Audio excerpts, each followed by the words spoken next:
सवाल अच्छा है आपका। सबसे पहले ऑफ कोर्स मैंने पहले ही कहा था कि जो सलमान भाऊ करते हैं वो वैसा कोई कर नहीं सकता। और अनिल सर को मैं बहुत अच्छी तरह जानता हूँ। मेरे सीनियर है, हालांकि हम एक दूसरे को दोस्त मानते हैं। उनकी अपनी एक स्टाइल है, तो वो अपने स्टाइल के हिसाब से वो होस्ट करें। That's what host is all about. आप होस्ट के लिए जब किसी को चुनते हो तो आप ये चाहते हो कि आप वो खुद अपनी पर्सनैलिटी लेकर आए शो पर और कुछ करें। तो वही मैं कोशिश करूँगा। 2-3 हफ्ते के बाद आप बताइए मुझसे अगर हो पाया तो। नाही काय माहिती आहे का, विनाकारण अग्रेसिव्ह व्हायची माझी म्हणजे मनस्थिती नसतेच कधी, पण वेळ आली की ते तुम्हाला दिसेलच।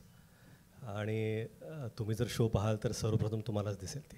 आणि मला वाटतं की महेश सरांनी जे केले त्यांच्या स्टाईलमध्ये केले त्यांनी, आणि he was a fantastic host.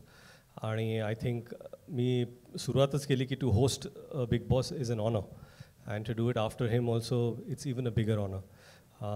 आणि मला वाटतं की जशी जशी परिस्थिती येईल शोवरती त्या पद्धतीने त्यांच्याबरोबर डील केलं जाईल।